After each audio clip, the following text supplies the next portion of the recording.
In this episode of the Young Outcast podcast, we talk to immigrant and DACA recipient Oscar, who shares his riveting journey from Honduras to the U.S., tackling difficult issues such as immigration, mental health, and personal growth. Besides sharing his experiences overcoming obstacles and dealing with anxiety, Oscar delves into the role of faith and balance in his life, advocating for understanding and societal support for DACA recipients. Hi, everyone. Welcome to the Young Outcast podcast. Today, we have with us Oscar. He's a fellow VFA fellow in the class of 2022, and he has an amazing story about his fall and his rise. And I want to say he's a dear friend, and I'm really, really excited to have him on the pod. Awesome. Thanks so much, Rohan. As always, it's always an honor to have an opportunity to chat with you both and tell you a little bit, not only tell you a little bit more about my background, but hopefully leave your viewers and listeners just a little bit inspired from what I have to say. So thank you for the opportunity to do that.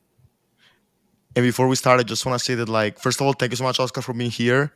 And then just to give a hook for our audience, your story inspired me so much that when I had the luck last week to have a 6-hour drive with you, I really started asking questions, and I really felt that a lot of it was relating to what experience. And so you were a source of great inspiration and great advice. So I think your story is very powerful, and I'm so happy to have you here sharing it with the whole YouTube and all the virtual podcasts. Awesome. Well, yeah, thanks so much. Thanks so much for having me today. So yeah, we can go ahead and just get started with a quick intro here, tell you a little bit more about myself, and then we can jump right into my fall and then my subsequent rise. So yeah, I'll go ahead and just give you that quick intro now. Give us your spiel. All right. So I was originally born in Honduras, the poorest country in Central America. It was actually around going way back in time. It was actually around when I was about two and a half years old that my mother, well, a single mother at that, was actually getting ready to start her second semester of her senior year in college. So you can imagine, being in your senior year, just about getting ready to graduate and having to make a really big decision. And she made a really big decision that really put that dream on hold for attaining her college degree, and really radically changed the way that our lives would play out in the future. So getting more specific here, I was originally born in the Honduran city of San Pedro Sula. So if you were to look that up, take a moment here and look it up on Google. Some of the first search results that you probably see are something along the lines of murder capital of the world, or is it safe to travel to San Pedro Sula? So, of course, like any other parent who lived in that city, in that environment, she decided that she didn't want to raise her child in that sort of in that city, and so it was actually through many discussions with my grandmother at the time, who was also helping her in taking care of me while she attended classes, that they ultimately decided that they were just going to sell everything in their possession and make their way over to the United States and bring me along with them. So, without getting too specific into the details here, we thankfully we were able to make it into the United States, and it was actually going up through Central America, going through Mexico, and entering through the southern border there.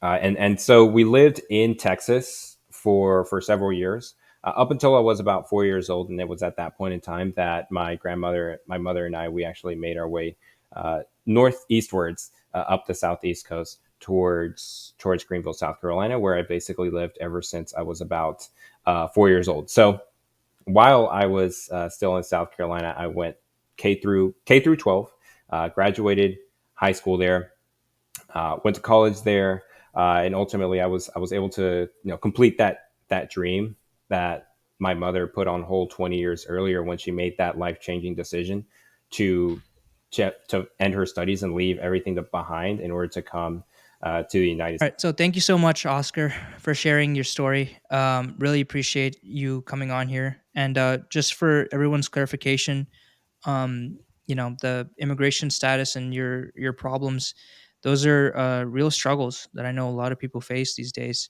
And it's really awesome that you're being authentic and you're being open and you're being vulnerable, being on here and sharing your story. So yeah, I'm gonna give you a first question. I really want to dive into some of the topics that we you kind of gave some background on. So the first kind of question that I wanted to bring out is, can you just briefly talk about how your Honduran heritage influenced your perspective and approach to life in the U.S. How does your mom's immigration and how does your status her cultural heritage is your mom and your grandma affected the way you grew up in Greenville? Yeah, totally. Well, I think one of the one of the biggest points of pride that people in the Hispanic community have for themselves is the fact that Hispanic people tend to be very, very hardworking. They tend to be very, very determined, and it doesn't matter what obstacle might stand in their way, no matter how bleak the chances are that one might succeed in going through a particular endeavor, they still go through with it, right? And it doesn't matter. It doesn't matter what the chances look like. It doesn't look like it doesn't matter if they think that they're about to fail. They're just going to go through with it. And so, talking about my heritage, right? My mother and her journey to the United States, there was a very good chance that in bringing me and her and my grandmother bringing me here, they probably weren't going to make it.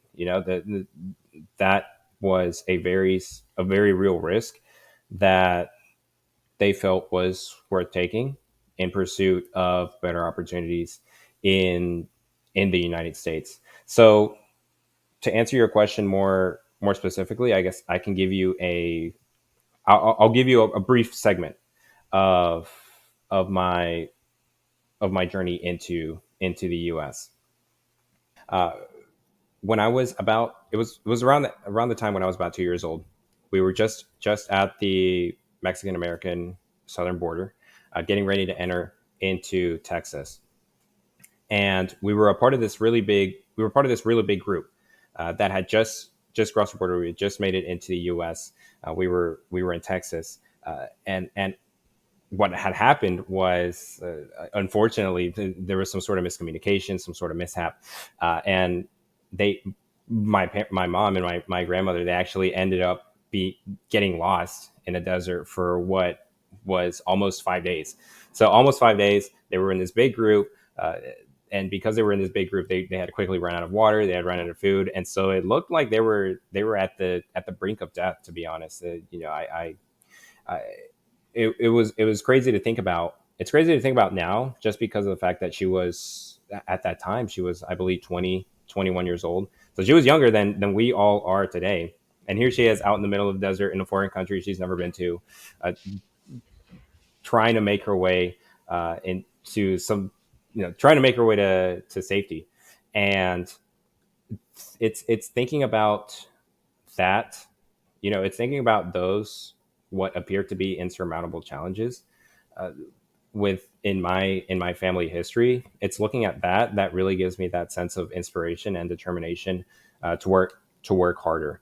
So that's what I would say in terms of my heritage, where my family and how that worked, and studying that, and in reflecting on what had happened to them, right, on their challenges and how they overcame them. That's what gives me the motivation to work hard today. Yeah, that's awesome, man. What I will have to say about that is like, I can totally relate to that, and I know Davide has some really personal immigration story on his own end. But I can really relate to that. You know, coming from an immigrant family myself, was born in India. My parents moved to the U.S. when I was really young, 2 3 years as well. Um, you know, my dad working hard day and night as an immigrant in the United States is what, you know, powered us through. He moved here and under his own visa, H-1 visa, and the company that moved here with ended up collapsing instantly overnight. I don't know if you guys have heard of Enron before, but Mm. Enron collapsed when my dad moved to Houston. When my family moved to Houston at the age of 2 or 3, and my dad was overnight looking for jobs, trying to figure out a way to stay in the United States to get someone who can sponsor us to stay here. So luckily, it ended up working out where we ended up being able to stay in the United States. But I totally understand, you know, uh, the the worries and concerns that come with trying to Yeah. figure out a position to stay in the United States. So Yeah. No, and thank you for sharing. It's always very interesting to see, how people look back and reflect on points in time where they really felt that sense of just uncertainty of, what's going to happen tomorrow.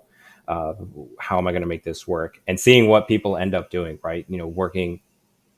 Working to the ends of the earth just to make sure that they have that ability to, well, in both of our cases, care for their families, right? And be that person that provides, to fulfill that promise that I will do whatever it takes to take care of my loved ones, so the people closest to me. So I appreciate you sharing that as well. And I would jump in, and I feel like I'm also an immigrant in the US, and I feel that coming here alone, instead of like coming with a family as immigrant, gives me another subset of challenge, because of course, like when someone of your family breaks you helps you to break you in the country, in a new country, of course you want to keep this legacy, and you feel like an additional amount of pressure to honor and to respect all the effort that Rohan's father, in his case, and like Oscar's mother, made to take this leap and to help your future generations to help this leap. So my question is, how this pressure to keep the legacy, how the pressure of honor the gesture of taking this huge leap from your parents shaped your life in the US. So, which Hmm. probably the question is like, which are the pressure that you felt on your own because of just yourself in the US, and which were the pressures that came in your mind because of your parents, and so to respect the gesture of your parents, the action of your parents. So when I think about external pressures that I have, that I that I feel that I take on, I can't help but think constantly every day about my parents, and how, I don't know, we don't know whether or not we're going to continue to remain in the country in the foreseeable future, right? So technically, yes, we are not here legally. We are not here on a documented status, and so having that external pressure on myself, and I might want to I'll, I'll rephrase it. Yes, it's technically, one could call it a pressure, but I think of it more as kind of this is where we enter the mentality shift, right? I think I end up thinking of it more as a source of motivation. So basically, waking up every day and thinking to myself, you know, hey, this might end up being the last day. I might see some family members, just because that's the way the situation is. What can I do so that I can best make use of the time that I still have here, right? The time that I still have with them, and move forward in that respect. So so to specifically answer your question, I think I try to rephrase, or I try to reframe that from a negative thing into a positive. Okay. Yeah, I think that's really powerful. And that's like a huge part of I would say, like, what makes people go into their rise from their fall, right? I want to say, like, turning the thing that a lot of people would put a lot of people down, their negative emotions, and using that to power your ability to go past your obstacles in life. Mhm. And yeah, I think that's really awesome that you had that mindset shift. Do you have like a moment of clarity of like when that happened, right? Like, do you remember like specifically, like, a day where you woke up and you're like, you know all of these outside effects are happening around me, like, I don't know if I can stay in the United States even though I grew up here, which is kind of crazy. um do you remember like a day where you're just like, let me focus on the things that I can control, and let me use, these people who don't understand my story and my past, let me use their hatred or animosity Right. towards me to fuel me? Yeah, I think this question really, thinking about this question, I can't help but think about a specific time in my life when I was still in high school, right? And that's where that's exactly what this question puts me into that frame of mind. So let me jump into the story, and then I'll do my best to answer your your question specifically. So I remember it. I believe it was September of 2017. Yeah, September of 2017. It was a long day of classes, and at this point in time, I was actually in our high school marching band, and so it was after it was after our band practice that I remember packing everything up, and I was walking towards my mother's car, since she was the one who was picking me up. I opened the door, and I got inside. I sat down, and then I looked over to my left, since I was in the passenger seat. So I looked over to my left, and I look at my mom, and I realized that she's crying. And that particularly that hit me really heavy. That's it's always a, whenever you see a parent cry, whenever your two parents cry, that's something that you're never going to forget. And then for me, that was kind of that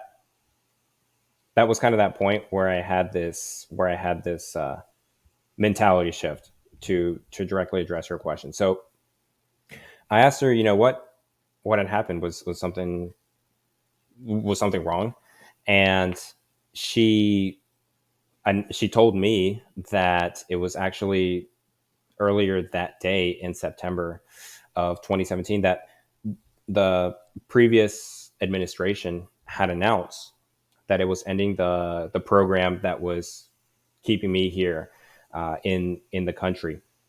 So to give you a little bit more context as to this program, and in particular, so the program that keeps me currently in the U.S. and provides me with a work permit is called DACA, which is Deferred Action for Childhood Arrivals. Now, the parameters by which one can apply for this program is, if I'm not mistaken, you need to have been brought into the United States before you were 16 years old and before the year 2012, which was the year in which President Obama had signed this via executive order to this program into existence. And so it wasn't until I was actually 17 years old that I had any sort of documented status in the United States, in the sense that I had the certainty that I wasn't going to be deported. So when my mother had told me that, I had thought to myself, well, what's the reason? What's the justification that this this decision had been made? Individuals who are DACA like myself, we're about 600,000 people who are enrolled in this program, and we have to renew it. We have to renew it every 2 years. It doesn't provide us with any sort of federal benefits per se, Rather, it just gives us the ability to receive a work permit, the ability to get a driver's license, um, and just live life normally, and try to do and give us further tools to further contribute to our local economies and our local communities as well, here in the U.S. And so it was actually during that specific press briefing, it was announced by then former or by then now former Attorney General Jeff Sessions. He justified the decision for doing this by saying that, and quoting here specifically, failure to enforce the law in the past has put our nation at risk of crime, violence, and terrorism. And so, hearing that directly from him, I couldn't help but ask myself, but wait, does he not realize that in order to apply and be eligible for the DACA program, you need to not have a criminal history or criminal background whatsoever? And so, hearing that right for me, that was a specific point in time when I thought to myself, okay, I need to work even harder, right?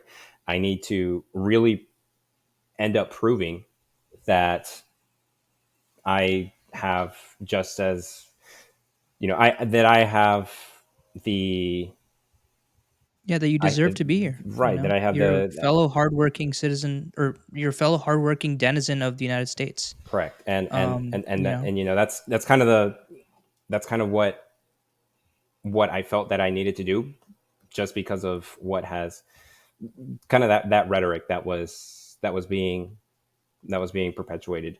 And so if if I could have the opportunity to speak with the former attorney general, you know, since that point in time, I had graduated from high school, I had graduated from college, and now I'm currently living in a new state. I'm living in a new city entirely by myself, and I'm working at a nonprofit where I help create jobs for people in the city of Tulsa. And to be able to tell that to him, and say, do you think now that at least I bear some ground that I should be allowed to remain in the country? I kind of wish I could take that opportunity, but still, to directly address your question, that it was at that specific moment in time, really, where all of this was happening in 2017, that I kind of had that mindset, that mentality shift to really work hard to prove that I I should stay. That's super interesting, and I feel like this sets the foundation of the discussion, because I know a bit the story, because we talked in that car for a long time. And so, like, this motivation that you were having inside yourself, like, I need to work harder, of course brought you where you are today, like doing economic development for a developing ecosystem. But also, which other reactions, which other side effects brought into your life? Yeah, so that's a really good question. Uh, you could imagine, being 17 years old and hearing from people in positions of authority in your government that this particular subset of people, quite frankly, who are in the country, they shouldn't even be here in the first place, and they stand no ground in order to even prove themselves. They shouldn't even be here. And so having that mentality shift into just working hard all the time to really show others that you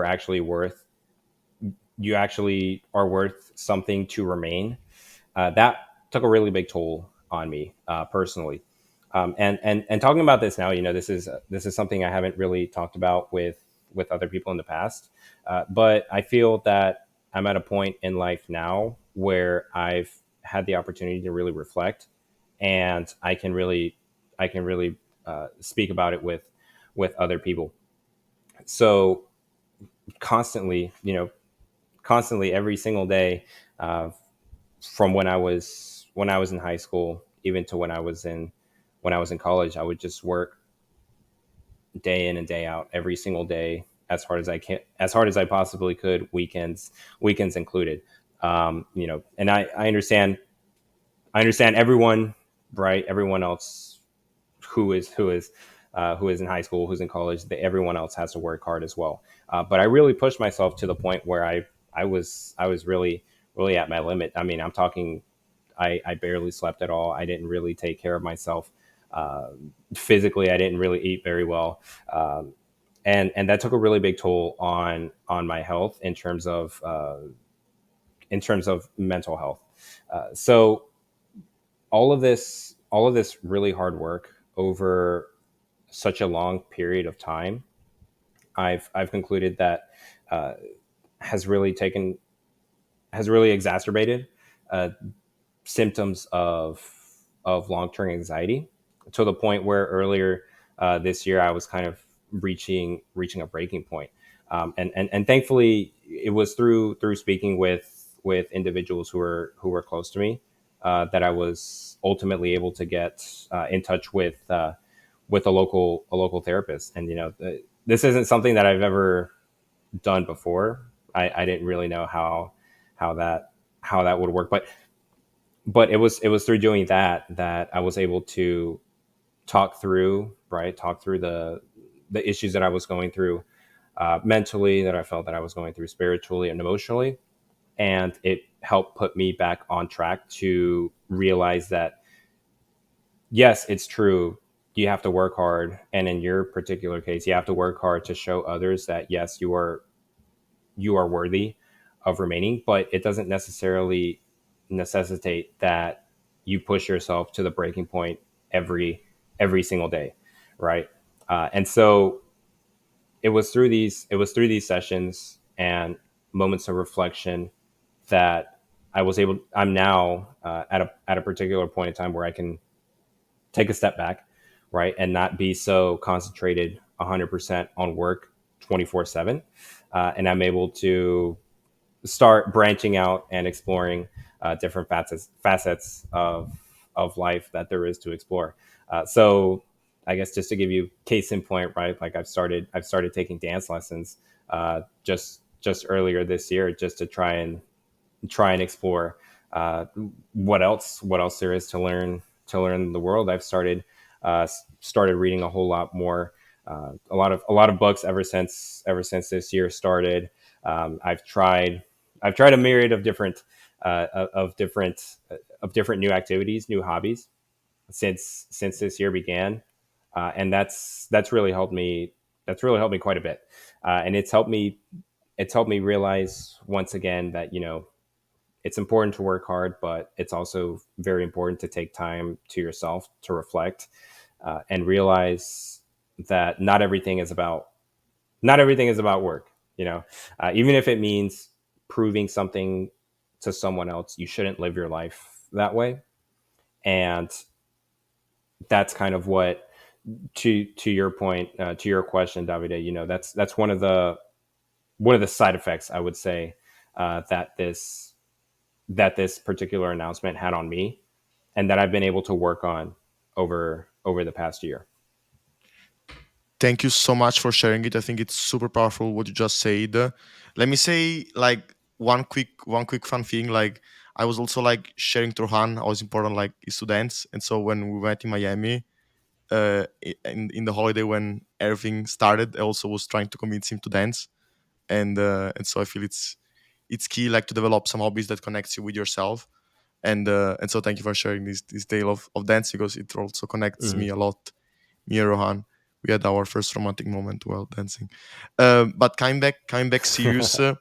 Coming back serious. No, so I feel it's super important what you said for the single reason that when you get the awareness of this breaking point was the start of your rise. Like as soon as you became aware that you need to be vulnerable with yourself, I cannot work that hard. You are vulnerable with others.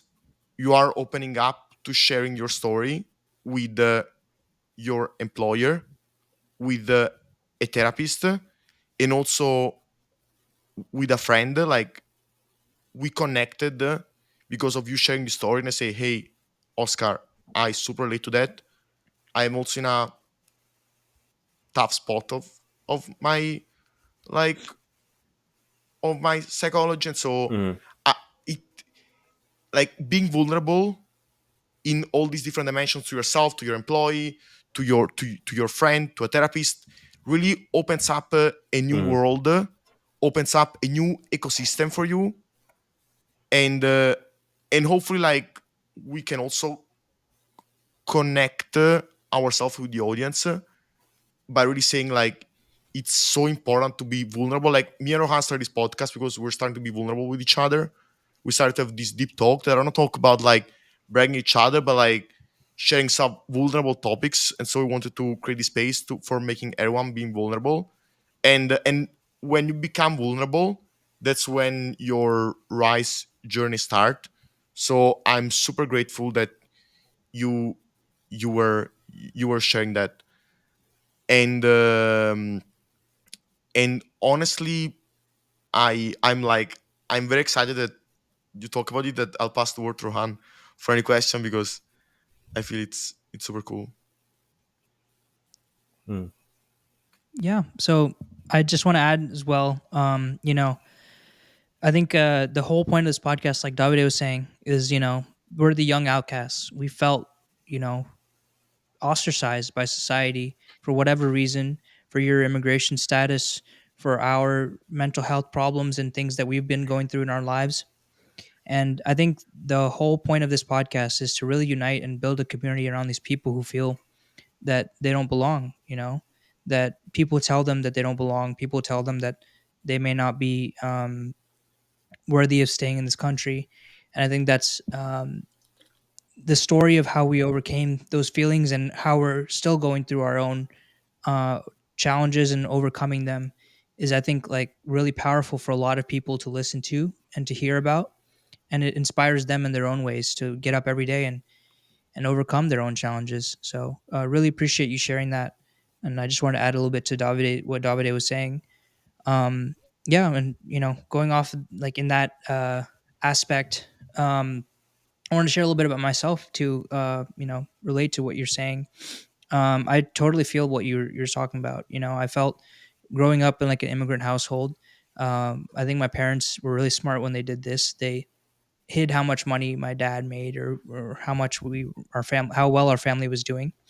So I always felt really hungry. Like I was like, hey, like we need to, like I need to make money so that we can stay in the United States. Like I need to make money so that I can sustain the way that I've been living with my family. And so that's what really one of the big things that motivated me growing up to be a high performer in high school. Um, I was always really concerned. I was like, oh wow, like we may not be able to stay in the United States, and if something happens to my dad, or like whatever situation happens, like I need to be able to support my family. And one of the things I felt like being an older sibling, I felt like I need to take on the responsibility of the family. A lot of my cousins and anybody else who lives in the U.S., I'm the oldest, so I felt that I need to shoulder that responsibility. I need to work hard so that I can make money and I can support financially anybody, not just my Mhm. younger brother, but anybody in my family. I need to make sure that they can rely on me, and they can. As the oldest, I have the responsibility, this this role that I put on myself that I think really shaped my mental health in a negative way. Saying that I need to shoulder all this responsibility. I need to be independent, and I can't rely on anybody. Everyone needs to rely on me if they need me. And I think like that mindset, I would say negative mindset, affected the way that I thought a lot in high school and in college, and really drove me down a negative mental health mindset. You know Mhm. what I mean? Like if I failed anything in life, it's like, wow, do you think I don't know if anybody around me can survive if I don't succeed. Right. You know what I Yeah. mean? Yeah. Um, like what's going to happen to my little brother if I don't get my scholarship, and like will we be able to survive? Later on in life I found out that like we're doing pretty well. My dad's doing pretty well. But as when I was growing up, I didn't think so. Like I didn't think that was the case. I was like, I need to make sure that I get a full scholarship so that my brother can go to school. My dad can afford that. And I remember that mindset really hitting me in high school. It's like I know what you're talking about, man. It was really competitive. Like Mm-hmm. I was sleeping at 3 a.m., waking up at 6 a.m., going to school, like 3 hours a day, if that, Mm-hmm. and just grinding. And I really feel that. Like I really feel like that negatively affected my mental health. The anxiety was through the roof. You know what I mean? It's just terrible for your physical and mental health, especially at such a young age. Yeah. That can take years off of your life. So Yeah. No, thank you both. Thank you both for sharing that. I think I really admire and really appreciate how you both are currently working on creating a platform to share, to give people the opportunity to share some of these topics that people our age tend to either, not even our age, just of all ages, tend to not even talk about. They tend to want to hide from other people. They think, perhaps, at least in my case, I didn't want people to know about how I had anxiety. Like I had issues dealing with anxiety. I didn't want people to know that my family was undocumented. I didn't want people to know that I was undocumented, right? Um, and having all of that pressure, right, on someone just like you said, Rohan, who's 17, 18, 19, who's really young, that that's a really pivotal moment in your life you should be where you should be meeting lots of people. You should be really socializing. You should be getting out there and trying a bunch of new things. But instead, we're kind of kind of hindering ourselves, just put under this immense amount of external pressures that we put on ourselves. But it was just like Davide said earlier, taking this opportunity, taking moments to reflect, think about where you may have been wrong in the past, where your mentality may have uh, should have been different, right? Taking this moment to be vulnerable and tell others about that and share it publicly. That to me is one of the best ways that we can not only learn from our past mistakes, but grow and rise in such a way that we can look back at our past mistakes and realize that wasn't the correct way of doing things, but now I'm in a much better spot. I'm glad that I became vulnerable. I'm glad that I shared what it is that I was dealing with, and I'm in a better position now. So thank you both, especially for this chance. Thank you so much for these words. Really warm up our heart, and to make all these stories, and in particular your story, very actionable. I want to ask you, like, which were the red flags that you were noticing about this work hard mentality? Because probably that's a sentence I would have liked to say before. I feel like for like the young people that are hearing us, I feel like the work hard mindset is key, because without working hard, without being dedicated and passionate, you cannot really go anywhere, especially in this high competitive world. But then, like, when the work hard mentality may become toxic, so which are some red flags that you will start to notice and you did not address about working hard? Yeah, I'm gonna going. This is something that Rohan, you had mentioned a little bit earlier about some of the experiences that you were going through when you were trying to work really hard in order to ensure that you had that scholarship so that your brother could go to college as well. It was a similar story for me. You know, wake up every single day, 6 a.m., go to bed 3, 4, and there was a particular moment for me. There was a red flag, but I chose to ignore it at the time, and I wish I hadn't. But it, it was, I think it was my senior year, either junior or senior year of high school. And I was working, I think I was studying for an upcoming chemistry exam. And I looked over at the clock and I realized it was past 4 a.m. and I had to be up in just a couple of hours. And I had been doing this for several months, for years, I believe, up until this point in time. And then I noticed my mother. Well, I didn't know who it was. I noticed footsteps coming down the hallway, and then my door opened. I'm like, it's like 4:30. So I looked over, and it was my mom, and she had a really concerned look on her face. She said, you really shouldn't be doing this. You need to take better care of yourself. And I could see the look of worry on her face, but at that point, I, I had this mindset that had gotten to the point where it was like really, really bad. She closed the door, she left, and I thought to myself, no, there's no way. I got to keep working. Like how else am I gonna how else am I gonna get into college, right? How else am I going to be able to afford college? Because there's no way, if I don't work hard, I don't think that dream will become a reality for me. And I kept doing that. I was ignorant to that piece of advice. Looking back, I wish I had changed. If looking back, if I could go back, I wish I had changed that. But that was kind of one of those red flag moments for me. Just you have to realize once people tell you, and this goes for anyone, anyone listening. Once people start to notice and tell you, like, you probably should consider doing X, Y, or Z. Perhaps take a moment to really reflect on that and listen to what they have to say, and take that as potentially a I won't call it a red flag, but take that as kind of a wake up call, as a moment to think to yourself, maybe I should do that. Maybe I shouldn't work so extremely hard, because this isn't sustainable. I can't keep doing this for the rest of my life. So that was kind of like one of those red flag moments I kind of wish I had listened to. And it's a story I completely forget about myself, but I could relate so much with what you said.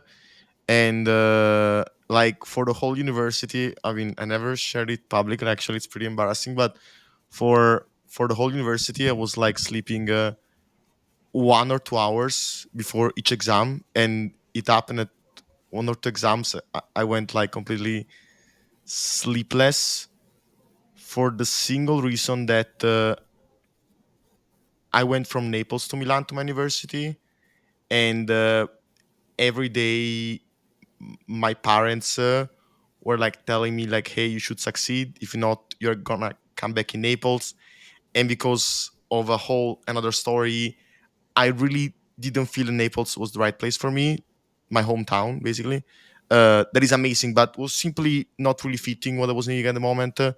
And so like being able to succeed to these exams was like the only way I could survive and keep the scholarship from my parents to stay in Milan. And so yeah, I completely relate. And like you are in that mechanism of like you need to do it because you need to succeed. There is no other way. So my question, I don't know if you have an answer because probably I don't have an answer for that. Also now after so many years, how do you break this mechanism? Like you need to study to succeed, to perform, and you need all the single minutes of the time to absorb and to kind of do the last scheme through all the knowledge of the exam. So how do you break that? How do you find this balance if you could come back? Yeah. How do you break that? I think for me, one of the biggest pieces of advice that I, one of the biggest pieces of advice for me personally that helped break that cycle for me, that I just have to work hard. You just have to work hard, because look at this other guy. He's your age. He's he's doing even better than you. Like, no, you gotta do better, or else this guy's gonna pass you. This guy's gonna take your spot, right? And for me, that advice was, don't compare yourself to someone else today. Compare yourself to who you were yesterday. And when I first heard that,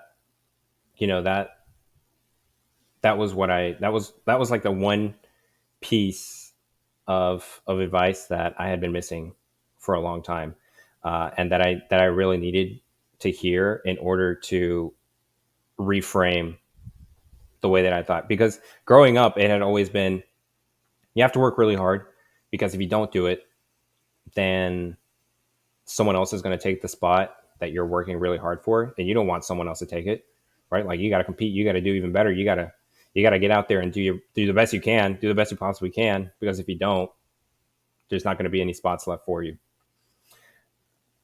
But that's not our goal in life. That's not the goal of someone as a human being. That shouldn't be what you strive for. Your reason of being, your reason for existence shouldn't be, I have to do better than this dude, or I have to do better than this chick, right? That's just not, that's not the right way of thinking about things. That's not a healthy way to think. It's not a healthy way. It's not a sustainable. It's not good at all. And so, hearing that and taking those words to heart, that's helped me. And I guess I'll give a quick story here. So, my senior year in college, I was starting, like, by this point, it had been so many years of grinding to the point of just extreme exhaustion that I was really starting to hit rock bottom. Even though I was slated to graduate with a 3.9. So that was my goal. I had wanted to graduate with a 3.9 because that was a requirement to be considered like summa cum laude graduate. And I wanted to get it. Why? Because I wanted to show people, like, yeah, I can do it. Like, because all the other people who were working really hard in my class, I knew they were targeting it, and so I had to do it too. And halfway through my senior year, I took some time to really think about it. And I asked myself, okay, what am I going to do with a 3.9? What's that going to do to me? Am I going to walk around and tell people that I have a 3.9? Am I going to walk around with my diploma and say, hey, look, it says summa cum laude on it? No, I'm not going to do that. If you walk into a conversation and tell people, hey, I have a 3.9, they're going to be like, get out of here. You're going to lose friends real quick if you just go around boasting about your GPA. And so it was during my senior year, really, of college, that I realized, this kind of stuff isn't make or break. Your world isn't going to collapse if you don't reach the highest standards set by someone else, right? That's not a determinant. Sure, it might be a good indicator, but it's not going to determine your level of success in life. And so I started to take it easy. I stopped going to sleep at 1, 2, 3 a.m. every night. I started going to the gym more. I started reading a whole lot more books. I started going out and socializing, making new friends. Like, I just started being what a normal, I guess you could say, like, normal in quotations, 20, 21-year-old should be. And as I started leaning more into that, I realized that, my classes aren't everything. It's like my first couple of years in college, all I was doing was just class, work, get as high as you can of a grade on the exam. And as I started shifting away from that, I started to feel, not only did I feel so much better mental health wise, I started to feel so much more emotionally connected with people. I started making new friends. I started getting into new clubs. Like I started running like cross country races. I started doing 5Ks. I was involved in the uh, like ultimate frisbee club. Like I started doing so many random things my senior year that I had never thought I was going to do, that I started asking myself, wow, imagine if you had done this your freshman year. Like you're getting all of these really cool experiences. You're finally starting to live a healthier, more balanced lifestyle. You're making a whole lot of friends. You're progressing in all the ways that you wish you would have. It's like, oh man, that for me. And I unfortunately I'm forgetting the question that was at hand, just because I'm getting so much into it. But it was when I was starting to take a moment, right? Take a moment to really think about what are the things that are important to me, and take that time to really tell myself that I shouldn't be comparing myself to other people. That's kind of when I started to see that rise for myself. And now I'm remembering now. So the goal was to get a 3.9. I was on track. I was on track to getting it, but I decided, no, it's not worth it. If I could do that and have a miserable senior year if I try really hard at it, but I ended up not getting it. And looking back at it now, it's like, I'm glad I didn't, because senior year was a year that I kind of wish, it's like I kind of wish I could have done that earlier on. Um, but yeah, taking that moment to realize that you shouldn't be comparing yourself to other people, right? And that you don't need to reach 100% every single time. Take some time to really live life, a life worth meaning for yourself. That for me was the point where I started to see that rise within me. Thank you so much for sharing. I look also at Rohan's eyes while you're speaking, and I also look in the to the eyes of my soul, and I feel like so much memories are emerging in us while you're sharing that. Um, I do want to share a quick story that is converging at the beginning and then very diverging to the end to what you said, and um, and so I started my university in Milan, and the only dimension of comparison to each other, the only dimension that was showing the value of each other, of all the students, was grades. Was like, how are you performing in exams? And so like your way to valuing yourself and also to compare yourself to others, but also to value yourself, was only the grades, doing the best out of exams. I felt it was very dry. And I said to my parents, hey, let me leave the best university in Italy and let me explore a university in another country. My parents said, what the freak? You are the best university in Italy? That's your country. You should stay here. I said, parents, I am really overstudying. I am burning out. And I have the feeling that just like looking at grades and studying, it's not like what I would like to do for next 2 years of my life. That is my master degree. Because in Italy, there is the conception you should do like 3 years of bachelor of undergrad and then 2 years of master degree. Then I went to this French university. And then like there was not only the grade dimension, there was like job research dimension. Because of course, like in the master, university was pushing you to find a job. You should find 2 internships to to be able to graduate. And so like there was like we were comparing ourselves in the benchmark of like job research. So who was finding the best jobs, who was like finding the best companies like consulting. I went into Amazon Craft Times because I wanted like really to prove that I was good in the new dimension, was introducing me to life. And then I happened to do my last master year in the US, and the most, and I mean, I hope this person like will hear us. I was in the classrooms, and like, of course, there was again like this competition of like of grades, because of course you need to raise your hand and talk in university in US. Participation is highly valued, so everyone was like striving to raise the hand and participate. And there was this guy next to me that he didn't care at all about participating. What he was doing in classes was writing LinkedIn posts. And I said like everyone was looking at him and saying like, do you want to be the next influencer? Like, why are you doing that?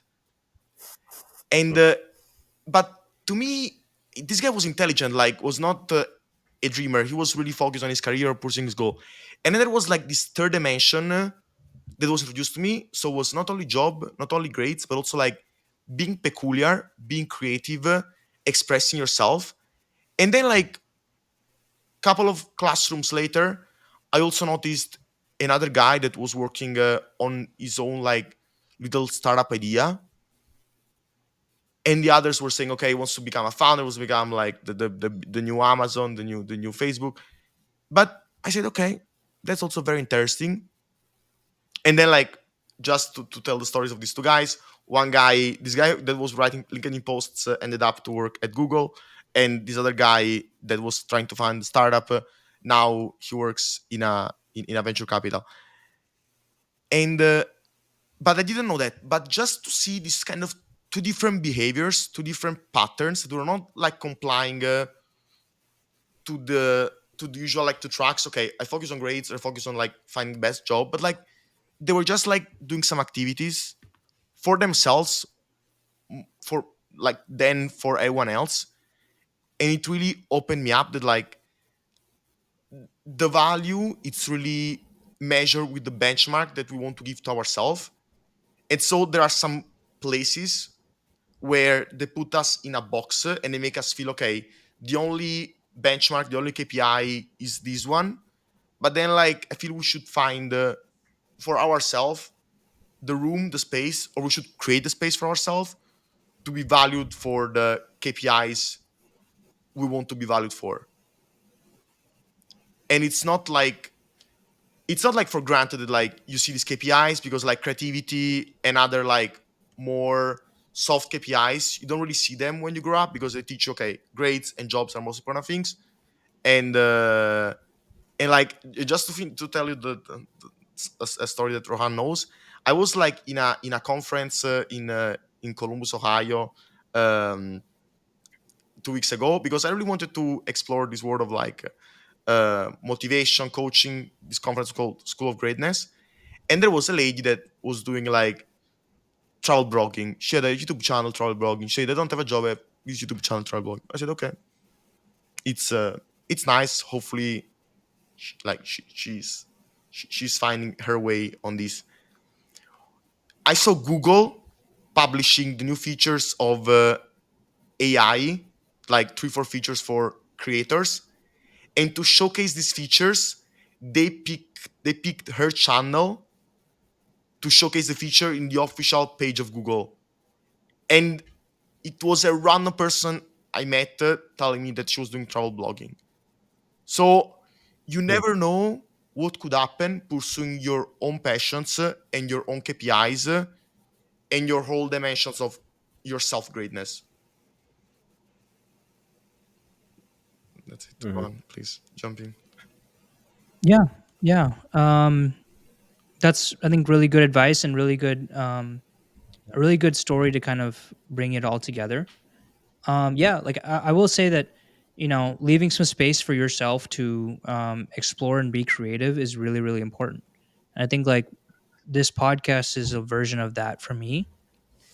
Um, so I don't know if you know Oscar, but recently I was fired from my job in VFA. That's why I moved back from Miami, living at home in Houston right now. And this is what it is, right? Like this is a place that I feel like I have some talent and I'm interested, really, really passionate about talking to people and getting to know what makes them tick. And I think this place, this podcast, these episodes that we're filming, um, really is like a space where I'm being creative and I'm like really, really interested and passionate about talking to people about their stories and learning about how they overcame these obstacles in their lives. And this space that I'm having that I have right now to do this is like a creative space that's completely different from the way that I like the stuff that I studied and like the jobs that Hmm. I've worked at. Like it's a very, very different space, right? I had to learn so much about audiovisual engineering. Hmm. I had to learn so much about video editing that I'm still, you guys will see the video edits for the first couple episodes. They're not gonna be good. Like just letting you know. But just like learning about this entire space of like, how do you plan an episode? How do you do audio visual editing? How do you host a podcast?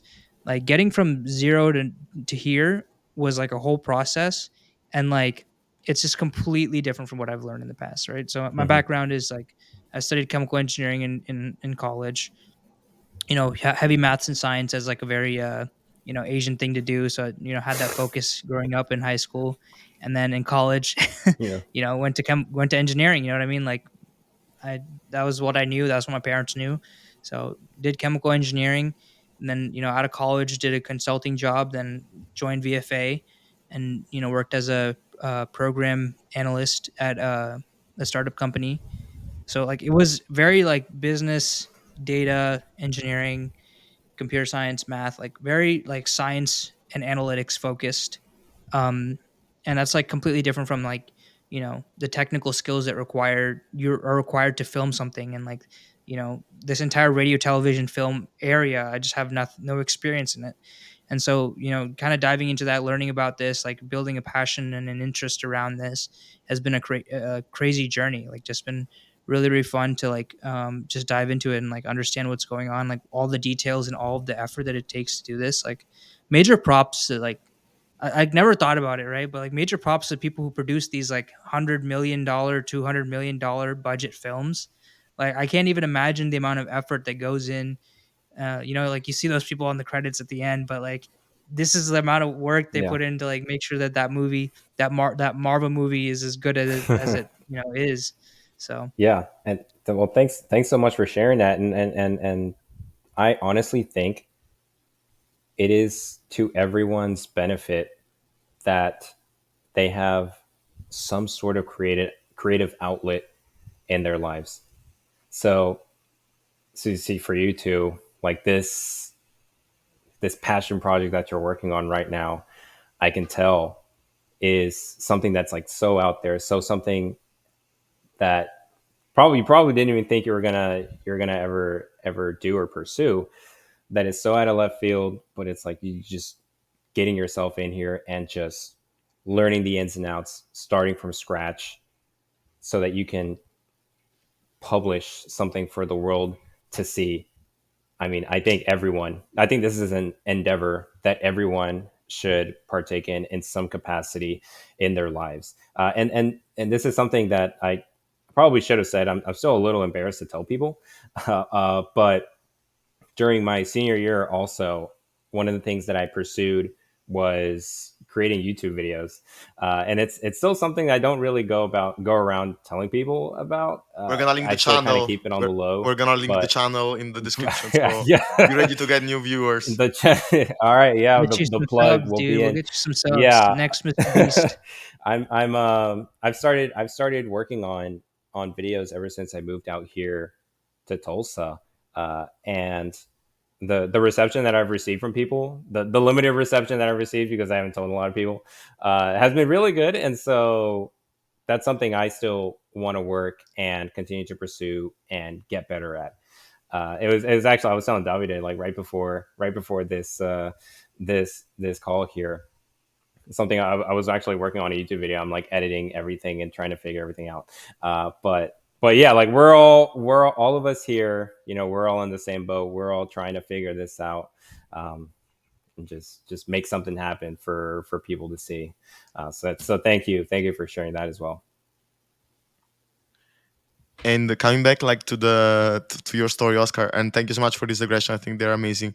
I'm curious, like, so we talk about the red flag in your full journey, and now that you started like this mental health focus, this, let's say, wellness, well-being focused journey, that's what I like to use. What what are the major changes that you noticed? Major. All right. Oh, here we go. All right. So as for some major changes that I've noticed in my life personally, this is something I had a conversation with someone about this not too long ago, and I think this is a good way to think about it. So I was telling you about how I started reading books a lot during my senior year of of college. And it just so happened that that year I read 24 books. It's like something I never ever thought I would accomplish. I never thought I'd just suddenly pick up reading. But this year, actually, one of the biggest personal goals that I had for myself in terms of bettering my mental, spiritual, and emotional health has been reading the Holy Bible in its entirety. So me, I grew up Christian. I still consider myself to be a Christian, and so I've always wanted to read it in its entirety, just so that I have the experience, have had the experience, and have just can be able to say, I've been able to read this holy text, and I've been able to learn so much from it, and it's been a very very great experience for me in terms of personal development, and also in terms of reconnecting myself back to my faith. So as I've been doing that, so I've started last year. I didn't really read too much of it, but it was this year really, especially during my low point earlier this year when I felt like I had reached that breaking point. That's when I really started reading, uh, and I've started to see that trajectory upwards. It was around that point in time too that my mom, she reached out to me and she told me that I actually had some relatives. So I had aunts who were living in the United States who were sisters of my biological father, with whom I've never met before, simply because my parents, they both separated before my mom came to the U.S. I had relatives here, and so here I am, growing in terms of faith. And now, this past summer, I've had the opportunity to meet two aunts of mine that I haven't seen in 21 years. It's crazy. Like, I've had the chance to meet the two of them. One is in Tennessee, the other is up in New Hampshire. They were showing me pictures of them holding me when I was one, you know, just 1 year old, 2 years old, and to be able to reconnect with family too, that has been immensely impactful in terms of my own personal development, and being able to reconnect back with my family roots. And I think also the third thing for me has been also, just being able to get out there and explore the different things that there are to do in the community. So I had mentioned this briefly earlier, but I also, I'll say it again. Earlier this year, I started to get into started taking dance classes, and so through that, I've been able to reach out to new people, create new social circles, and just learn something that's out there that I never thought I would ever engage in. So to answer your question, what are some of the ways in which I've seen my life change and improve? I would have to say, in the past, I used to be, as I mentioned earlier, very very anxious to the point where I didn't want to do anything that wasn't work, just because I thought to myself, if I'm not working, I'm not bettering myself. I've set that mentality aside. I've learned to set that aside, and now I'm at the point where I'm starting to not only take better care of myself, of course, but I've started to grow in my faith. I've started to grow in the connections that I have with my family, and I've also been able to grow in different hobbies of mine that I started earlier in the year, and now I wish to continue pursuing. So those are some of the ways that I've seen significant improvements in my life this year. I'll mention this too. 2023. Now, I don't necessarily believe in this, but I think it's worth pointing out. 2023 is actually year of the rabbit in traditional Chinese culture. It's the year of the rabbit. So me, because I was born in '99, this is supposed to be like a year of good luck, good fortune for you if you happen to be born in that year. And for me personally, I would have to say, this year for me personally has been probably one of my best years of my life. I've just been growing in so many ways that I didn't think were possible earlier this year. That I'm definitely up on the upward trajectory of my On the rise rise, here. yeah. That's awesome, man. Um, yeah, and one thing I will say about that, sorry, David, to interrupt, No, no but worries. one thing I really wanted to say about one thing I really wanted to say about that was like in my own experience, like kind of going through a fall and like coming through the rise of like learning to adjust to not setting high expectations for yourself and then not achieving those or like choosing not to achieve those. Like on that journey I've like realized like I become a more complete person when I choose to live like work to live rather than live to work, right? Like we live our lives to work whenever Yeah. we put those expectations of like I need to succeed or else my family may not be able to stay in the United States. I need to succeed or else my spot in the US is going to be taken up.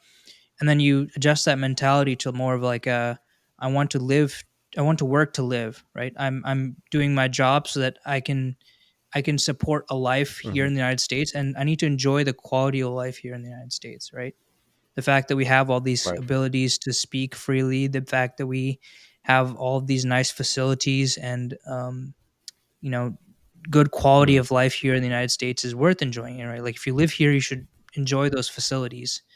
And adjusting that mindset and getting to the space, I remember like hitting that rock bottom at some point in college as well. Like having such high expectations, performing so well, getting a scholarship, coming to university, and then at university I was just like, why am I competing again? Like why am I putting myself in this space of like competing against the best in Texas?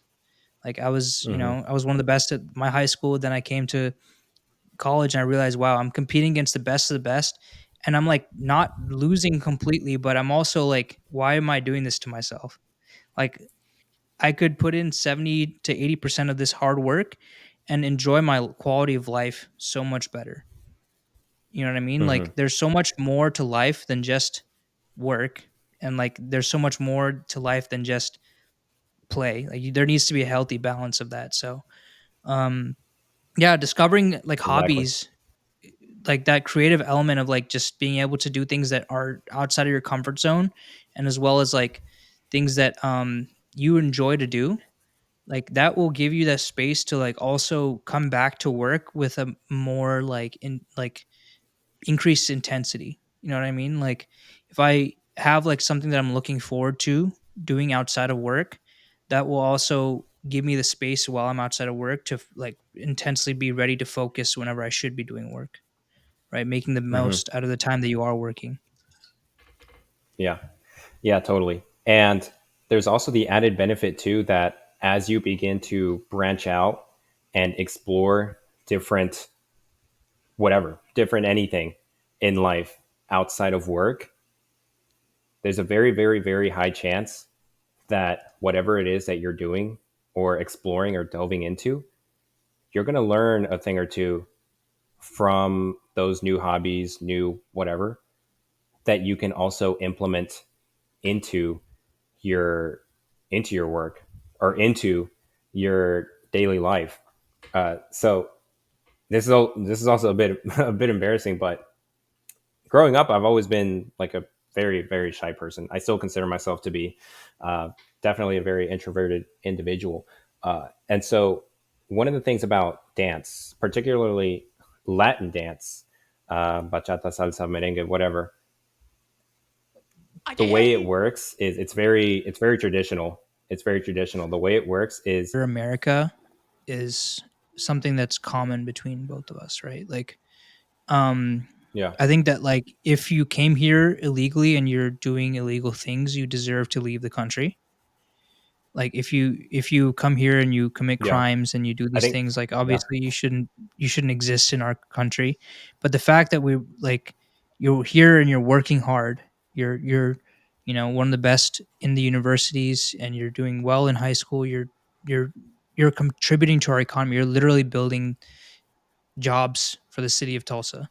Like that is yeah, that is an example of somebody who believes in America's ideals and visions and belongs as a part of our country. And I think that hmm, with the way immigration law is right now, it deserves some recognition. It deserves some like advocacy for change. And so, exactly. what Yeah, I wanted to bring up with that question again, like what I've been talking about, is like I feel like Indian Americans and people who have been through the immigration process should be bigger advocates. I feel like yes, once yeah, you get exactly. your papers and once you get your documentation, it's like I'm done with this entire thing. Like I'm never gonna touch it again. Yeah, I'm a citizen. Like you know, who cares what I'm happens to good. my neighbor? Yeah, And I think that's like such a terrible mentality to look at it. Coming from that perspective, even if you believe in you like don't believe in illegal immigration.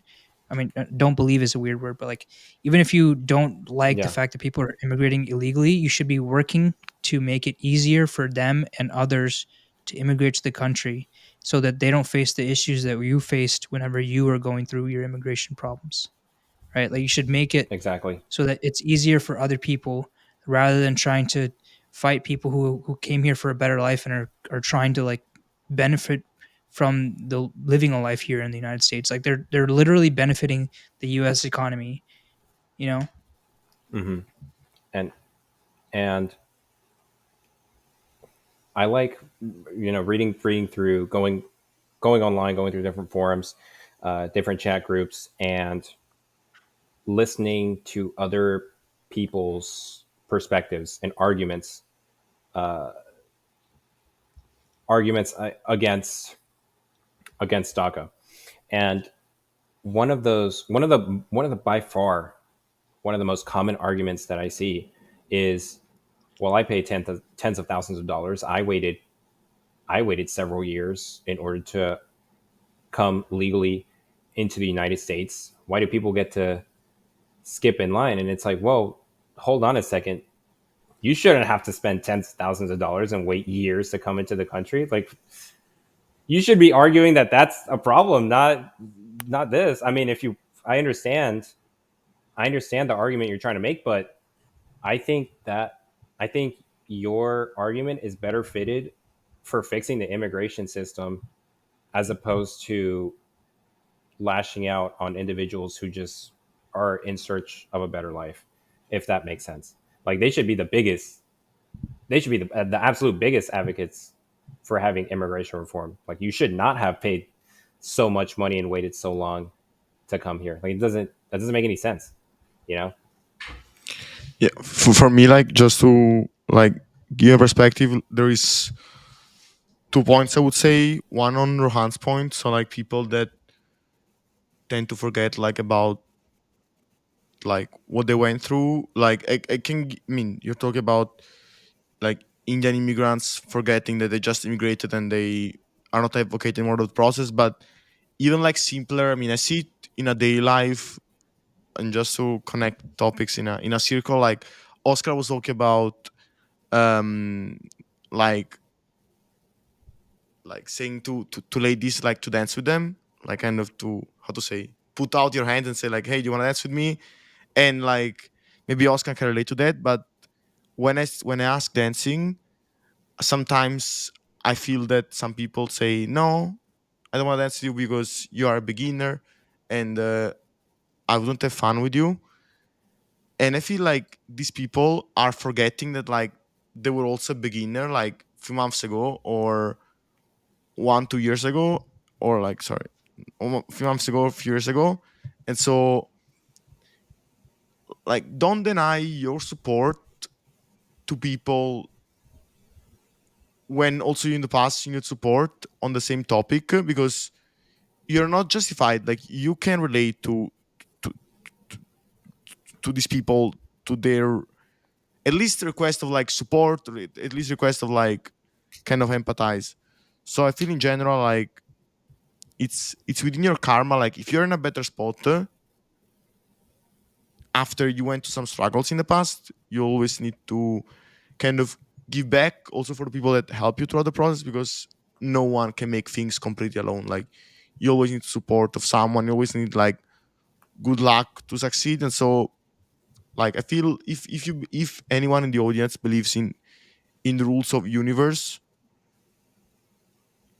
I would like try to support people that were you a few years later. And that's one thing on the immigration part. So I think, I mean, there are lots of topics that it's much easy to complain rather than solve. And I feel there are like immigration. I mean, now that I'm seeing it from internal, as two main parts. The first part is, as you said, you try to estimate the behavior of people. For example, like people like Oscar, they are delinquent even before like seeing what actually happens when they come in the country. And so instead of having like preventative, restrictive approach with human beings, I would just put them in the country, and as Rohan was saying, as soon as they do a mistake, they're out. But at least like giving them a chance. Like Hmm. because I just said like no one is kind of changing completely the country. No one is like just dropping its roots, cutting its roots, and trying to establish herself, himself, themselves in another place of the world for not without having a strong reason. That's one thing. Then the other thing that I mean, it's a topic that probably Oscar will rate soon if he goes on the study pathway. There are some kind of visa, work visa, that you should go through a process called perm in order to get them. And what means is that there is no one in the US that applied to the same job that you applied to and is able to do your job. So there is no one in the US that is qualified to do your job, because of course you need to give priority to people in your country. And I I kind of feel it's from like, I mean, I'm a cosmopolitan citizen, so like my perspective is like, I mean, probably I'm wrong, but if there is anyone coming from outside Italy, and I mean, in my case, like it's European Union, so the concept is even easier. Like if someone from Germany applies to a role that I'm interested in Italy, and this person can speak, maybe the position requires Italian, they can speak Italian sufficiently well to do the job and have other requirements that make them a better candidate than me, like I accept it. Like we are now, it's clear that also if you have any commerce or if you have anything you sell online, you have a global competition. Like you're competing with all the world. So why shouldn't this be reflected in the laws of countries? Like why should we prioritize citizen of a seat of a place compared to others? Because I mean, maybe like if there are always better people coming from outside that can perform better than you, like better than American doing this job, maybe you should realize that your zone of genius is not doing a job in the US, but move to another country to do the job. Like I don't know. I didn't phrase it correctly, but what I'm trying to say, like if you have an e-commerce and you're from the US and you are a US e-commerce and you have better competitors on the US market that kind of over overpass you, how to say, over that can sell better than Surpass, you in the US, you know, can surpass. Yeah. surpass you. They can overtake you, can surpass you I mean, try to sell to another country, try to sell to a different niche. And I think this like how the world today works when it's not limited by conservative rules. And so I think it's we are in a cosmopolitan world, and we should open up the borders also to not like also to not like make people that are in unlucky countries, like imagine Ukraine or imagine like some wars in the Middle East, like people that are in a lucky country like shouldn't be forced to stay in them and should just be able to leave. And I feel like economy has some clear principles that is kind of is a self equilibrium. That's like all my studies were kind of telling me that there is like an invisible arm that is kind of at the end like matching demand and supply, and the equilibrium is created at the end. And so I don't know. That's my perspective. Knowing the rules of a bit the rules of U.S. immigration. I don't know about European immigration because, of course, I did a path from EU to US, so I know what enables me to stay or not stay in this country. So, so yeah, Yeah, I think it's, and you don't have to put this in the podcast, but it's funny that uh, based off of what you just mentioned, Davide, it's funny that the people who are the biggest advocates for saying we need the most qualified people to do the job are the same people who are saying we need to prioritize this group of individuals, right? Like to what you yeah, were saying, Davide, like get the person most qualified for the role. It's like, yeah, we need the best qualified person to do this. Oh, you're not American? Let's get an American in here. It's the same exact people who say that, and then it's like they flip flop on it. What? No, you're going contrary to what you just said. Like, if you don't believe me, I mean, you gotta look it up. It's the same people. But that's my Yeah, opinion on no, that. I agree. I agree. I mean, we live in a capitalist society, right? The fact that like if you work at a corporation, they're gonna hire somebody who's better than you. But like they're gonna hire somebody who is the most qualified, regardless of their Yeah, country, creed, race, religion, blah yeah. blah blah. Like they are Regardless, going to do something that will make the most money. They don't give a crap who it is. Like they don't care, right? So if we live in a capitalist society and you're saying like, we are anti-communist, we're not gonna give everyone equal rights and like care about the way that we structure our economy. Like we're gonna let corporations decide the way we choose to live our lives. Like the fact that you're like, at the same time, like, hey, we are only going to prioritize Americans over yeah, other yeah. people who may be more qualified to make money in the jobs and positions that these people should be in. Like that says a lot, right? That says, okay, we're hypocrites. Like we are not going to care Like that's about such a flip flop. who's Yeah, who's the most qualified to do this position. We're going to care, oh, like this is we need to prioritize Americans. We need to prioritize American jobs. The thing is, like, this is a country where if you don't work hard, you're not going to succeed. Like at the end of the day, if you don't have a mm, minimum base level of like, I want to succeed, I want to do things with my life. If you don't put some like effort towards your dreams, those won't, they won't be achieved. And in the way that our yeah, society set up, like it's the most qualified individual. It should be the most qualified individual instead of the person that was lucky enough to be born here, the person that was lucky enough for their parents to have been immigrated here somehow. Like the position or the ability to stay in the United States should be to the person who dedicates their effort and their work ethic towards making our country better, or right. making money, or whatever it is, right? Providing value. Like, yeah, my thoughts exactly. But the same people who tend to be advocates again. It's like they provide their own exceptions. It's like, no, You can't say one thing and then flip flop when it comes to another. Like, yeah. Well, that's pretty much my thoughts on that. Yeah. Um.